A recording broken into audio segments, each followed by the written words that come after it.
په کابل کې د 8 ولایتونو د 80 ورزشکارانو ترمنځ د باتوراندود لوبې دویم پړاو د ملي لوبډلې لپاره ټاکنیزې سیالۍ پیل شوې. په دغو سیالیو کې د کابل، غور، کونړ، میدان وردګ، نیمروز، مزار شریف، هرات او ننګرهار ولایتونو ورزشکاران گډون لري. امروز مسابقات ما به شکل رسمی آغاز شد. مسابقات ما به مدت 5 روز بود، از تاریخ اول تا تاریخ 5. اما ما 2 روز سمینار داوری داشتیم و قوانین داوری را به ولایت‌ها یاد دادیم و مشکلاتی که داشتن را حل ساختیم. مسابقات در بخش چلوب و ژوبلوب است، یعنی در بخش فرم و در بخش مبارزه. 10 ولایت بود در مسابقات اشتراک کردن. 8 ولایت نظر به مشکلات راهی که بودک نتونستن 2 ولایتی ما اشتراک کنه، دیگه ولایت‌های ما اشتراک کرد. در عموما فعلا 80 ورزشکار مسابقه میکنه. د غراز د دغه سیالیو د پیل پر مهال د اولمپیک ملي کمیټې او سپورت عمومي رئیس مولوي احمد الله وثیق ویل چې د باتوراندود سیالۍ به په نورو ولایتونو کې هم ترسره شي څو دغه ورزش پرمختګ وکړي او په ټولو ولایتونو کې لوبغاړي ولري.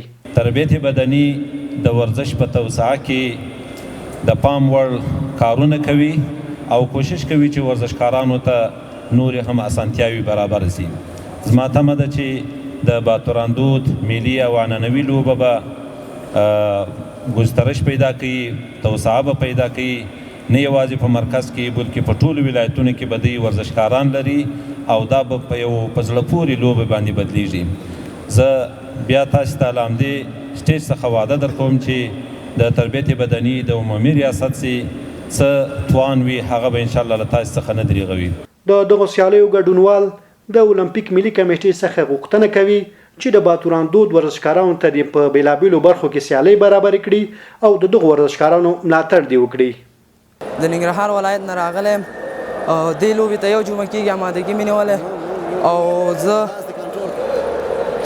او د یو کال کېږي تمرین کوم.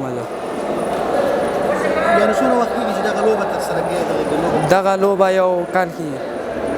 د اولمپیک څخه مې غوښتنه دغه د کمیټې د اولمپیک کمیټې څخه زموږ د رئیس څخه چې موږ ته دغسې مسابقې برابرې کړي، دغسې زحمت چې زموږ ورزشکار باسي، زموږ ورزشکاران باسي، باید همدغسې مسابقې ورته برابر شي، باید تشویق شي، حمایه شي، باید مالي مرسته ورسره وکړي تر څو چې ورزشکار رشد وکړي، تر څو چې د ورزش په خپو ودرېږي، تر څو چې ورزشکار قدر پیدا شي.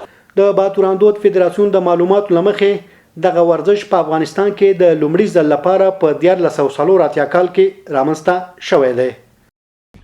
پژواک خبری اژانس د پیښو ریښتینې هنداره